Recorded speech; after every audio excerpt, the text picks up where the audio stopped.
Hi hello friends, Mahalakshmi സീരിയലിൻ്റെ വരാൻ പോകുന്ന ഒരു അടിപൊളി എപ്പിസോഡിൻ്റെ റിവ്യൂയിലേക്ക് എല്ലാവർക്കും സ്വാഗതം.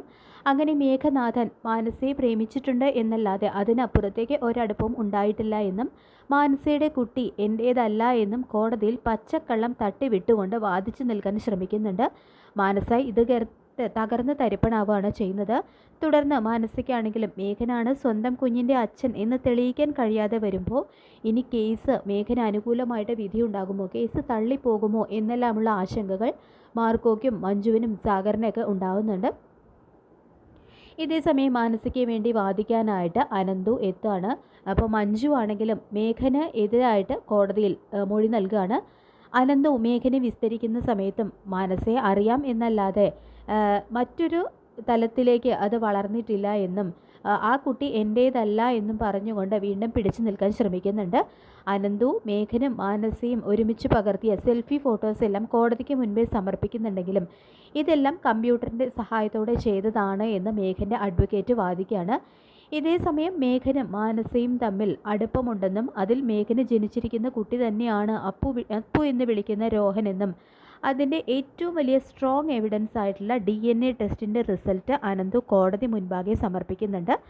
മേഘൻ പോലും ഇത് കണ്ട് ഒരു നിമിഷം വെട്ടി വിയർക്കുന്നുണ്ട്. മേഘൻ്റെ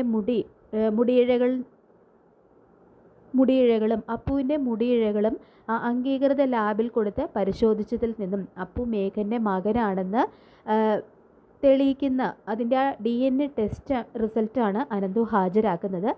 അപ്പോൾ മുൻപ് മഞ്ജു തന്നെയാണ് മേഘൻ്റെ മുടിയിഴകൾ അയാളെ അറിയാതെ എടുത്തത്. മാനസയുടെ കുട്ടി മേഘൻ്റെ ആണോ എന്നതിൻ്റെ സത്യം കണ്ടെത്താൻ വേണ്ടിയിട്ട് പിന്നീട് മേഘൻ അപ്പുവിനെ താലോലിക്കുന്നതെല്ലാം നേരിട്ട് കാണുന്ന മഞ്ജു DNA ടെസ്റ്റ് നടത്താനുള്ള തൻ്റെ തീരുമാനത്തിൽ നിന്നും പിന്മാറുകയായിരുന്നു. അപ്പോൾ ആ മുടിയിഴകളാണ് മഞ്ജു ഇപ്പോൾ അനന്തുവിന് കൊടുത്തതും അനന്തു അത് ലാബിൽ കൊടുത്ത് ടെസ്റ്റ് ചെയ്യിച്ച് അതിൻ്റെ സത്യം കണ്ടെത്തിയതും. അങ്ങനെ ആ DNA ടെസ്റ്റ് കാണുന്നതോടുകൂടി തന്നെ ഇനി ഒരു വാദത്തിൻ്റെയും പ്രതിവാദത്തിൻ്റെയും ഒന്നും ആവശ്യം അവിടെ കോടതിയിൽ ഉണ്ടാകുന്നില്ല. കാരണം ഏറ്റവും വലിയൊരു തെളിവ് തന്നെയാണ് അനന്തു അവിടെ കൊടുത്തിരിക്കുന്നത്. അതിൽ നിന്ന് തന്നെ സത്യം കോടതിക്ക് ബോധ്യപ്പെടുന്നുണ്ട്. അങ്ങനെ മാനസിക്കും കുട്ടിക്കും അനുകൂലമായിട്ട് കോടതി വിധി ഉണ്ടാകുന്നുണ്ട്. പ്രതിയായ മേഘനെ ജയിലിലിടണമെന്ന് മാനസ ആഗ്രഹിച്ചിട്ടില്ല എന്ന് മുൻപ് തന്നെ മാനസയുടെ അഡ്വക്കേറ്റ് ആയിട്ടുള്ള അനന്തു കോടതിയിൽ പറയുന്നുണ്ട്. അതുകൊണ്ട് തന്നെ മാനസിക്കും കുഞ്ഞിനും മാസാമാസം ചെലവിന് കൊടുക്കണമെന്നും അപ്പുവിൻ്റെ പേരിൽ ഒരു നിശ്ചിത തുക ബാങ്കിൽ ഡെപ്പോസിറ്റ് ചെയ്യണമെന്നും കോടതി വിധിയുണ്ടാവുന്നു.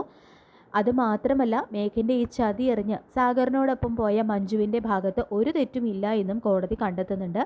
അങ്ങനെ മഞ്ജുവിനെ തൻ്റെ ഭാര്യയായിട്ട് നിലനിർത്താൻ വേണ്ടി സാഗറിനെ ജയിലിൽ ഇടാൻ നോക്കിയ മേഘന് തന്നെ അയാൾ ഒട്ടും പ്രതീക്ഷിക്കാത്ത ഒരു തിരിച്ചടി തന്നെയാണ് ഉണ്ടാവുന്നത്. അങ്ങനെ മാനസയ്ക്ക് നീതി കിട്ടുന്നു. മാർക്കോയ്ക്കും മഞ്ജുവിനും സാഗറിനും ഒക്കെ ഒരുപാട് സന്തോഷമാകുന്നുണ്ട്. തുടർന്ന് മാനസ മാർക്കോയോട് പറയുന്നുണ്ട്, മാർക്കോ ഇടപെട്ടില്ലായിരുന്നെങ്കിൽ ഇതൊന്നും നടക്കില്ലായിരുന്നു. ഇയാൾ എന്നെ പോട്ടെ എൻ്റെ കുഞ്ഞിനെ തിരിഞ്ഞു പോലും നോക്കില്ലായിരുന്നു. അയാളുടെ ഭീഷണിയിൽ ഞാനും കുഞ്ഞും ജീവിതകാലം മുഴുവൻ പേടിച്ച് കഴിയേണ്ടി വന്നേനെ എന്നെല്ലാം മാനസ പറയുമ്പോൾ, അങ്ങനെയാണെങ്കിൽ മാനസ ആദ്യം നന്ദി പറയേണ്ടത് എന്നോടല്ല, ഇതിലെല്ലാം കാരണക്കാരനായ കണ്ണൻ സാറിനോടാണ്. കണ്ണൻ സാറ് കാരണമാണ് മാനസയ്ക്ക് നീതി കിട്ടിയത്. മഞ്ജുവിനെ കരയിച്ച മേഘന് അതേ നാണയത്തിൽ തന്നെ തിരിച്ചടി കൊടുക്കണമെന്ന് കണ്ണൻ സാർ ആഗ്രഹിച്ചു. അതാണ് ഇന്ന് ഈ കോടതിയിൽ അരങ്ങേറിയത് എന്ന് മാർക്കോ പറയുമ്പോൾ അത് കേട്ട് മഞ്ജുവിനും ഒരുപാട് സന്തോഷമാവുന്നുണ്ട്. ഇതേസമയം തന്നെ മേഘൻ തകർന്ന തരിപ്പണമായിട്ട് അവിടേക്ക് വരികയാണ്. എന്നെ ഈ കോടതിയിലിട്ട് നാണം കെടുത്തിയപ്പോൾ നിനക്കൊക്കെ സമാധാനമായില്ലേ? എടി മഞ്ജു, എന്നെ ഉപേക്ഷിച്ച് ഇവൻ്റെ കൂടെ ജീവിക്കാൻ തീരുമാനിച്ച് നീ അനുഭവിക്കാൻ കിടക്കുന്നതേയുള്ളൂ. എന്നേക്കാൾ വലിയ വിഷമാണ് ഇവൻ്റെ ഉള്ളിൽ ഉള്ളതെന്ന് നീ എന്നെങ്കിലും തിരിച്ചറിയും. അന്ന് നീ ചെയ്തതെല്ലാം ഓർത്ത് പശ്ചാത്തപിക്കുമെന്നെല്ലാം മേഘൻ പറയുന്നുണ്ട്. പിന്നീട് മേഘൻ മാർക്കോയോട് പറയുന്നുണ്ട്, നീ ജയിച്ചു എന്ന് കരുതണ്ട മാർക്കോ, എന്നും ഒരാൾക്ക് മാത്രമായിട്ട് അങ്ങനെ തോൽവി ഉണ്ടാവില്ല. അതെല്ലാവരും ഒന്ന് ഓർക്കുന്നതാണ് നല്ലത് എന്നെല്ലാം ഒരു മുന്നറിയിപ്പ് പോലെ പറയുമ്പോൾ, ഇതിലും വലിയ എന്ത് തോൽവിയാണ് മേഘ നിനക്ക് ഉണ്ടാകാനുള്ളത്? കെട്ടിയ സ്വന്തം മുറപ്പെണ്ണ് പോലും നിന്നെ ഉപേക്ഷിച്ച് പോയി. നിൻ്റെ വഴി വിട്ട ബന്ധം ഇപ്പോൾ നാട് മുഴുവൻ അറിഞ്ഞു കഴിഞ്ഞു.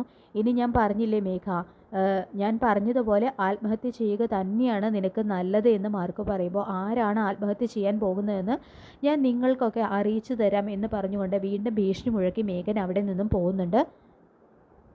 അതിനുശേഷം മേഘന് സംഭവിച്ച ഈ തിരിച്ചടിയുടെ കാര്യം കമലേശ്വരത്ത് എല്ലാവരും അറിയുന്നുണ്ട്.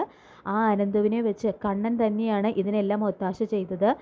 ബുദ്ധിമാനായിട്ടുള്ള ഒരു വക്കീൽ വിചാരിച്ചു കഴിഞ്ഞാൽ തെളിവുകളൊക്കെ നിഷ്പ്രയാസം ഉണ്ടാക്കാൻ കഴിയുമോ അമ്മേ എന്ന് ഉണ്ണി മേഘന് വേണ്ടി വാദിക്കുന്നുണ്ട്. മേഘേട്ടൻ ഇനി എല്ലാ രീതിയിലും കണ്ണേട്ടനും മഹാലക്ഷ്മിയും തകർക്കാൻ നോക്കുമെന്നെല്ലാം ഉണ്ണി പറയുമ്പോൾ കോടതിയിൽ എന്തുകൊണ്ടായിരിക്കും മേഘന് തിരിച്ചടി ഉണ്ടായത്?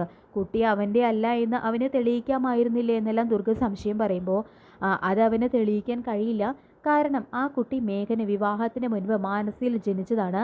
ആ സത്യം ആരൊക്കെ എത്രയൊക്കെ വളച്ചൊടിക്കാൻ ശ്രമിച്ചാലും ഇല്ലാതാക്കാൻ കഴിയില്ല എന്ന് പറഞ്ഞുകൊണ്ട് കണ്ണനും മഹാലക്ഷ്മിയും അവിടേക്ക് കടന്നു വരുന്നുണ്ട്.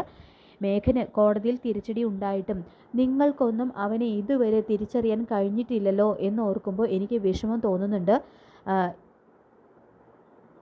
ഇപ്പോൾ അവൾ വിശ്വസിച്ച് ഇറങ്ങിപ്പോയിരിക്കുന്ന സാഗറിനെയും പൂർണ്ണമായിട്ടും വിശ്വസിക്കാൻ ഞാനോ ഇയാളോ തയ്യാറല്ല. മേഘൻ്റെ മറ്റൊരു പതിപ്പ് അതാണ് സാഗർ. ഇനി എന്തെങ്കിലും അവൾ സാഗറിൻ്റെ തനി നിറം തിരിച്ചറിഞ്ഞ് ഇവിടേക്ക് തിരിച്ചു വരികയാണെങ്കിൽ അവളെ രണ്ട് കൈയും നീട്ടി ഞാൻ സ്വീകരിക്കും.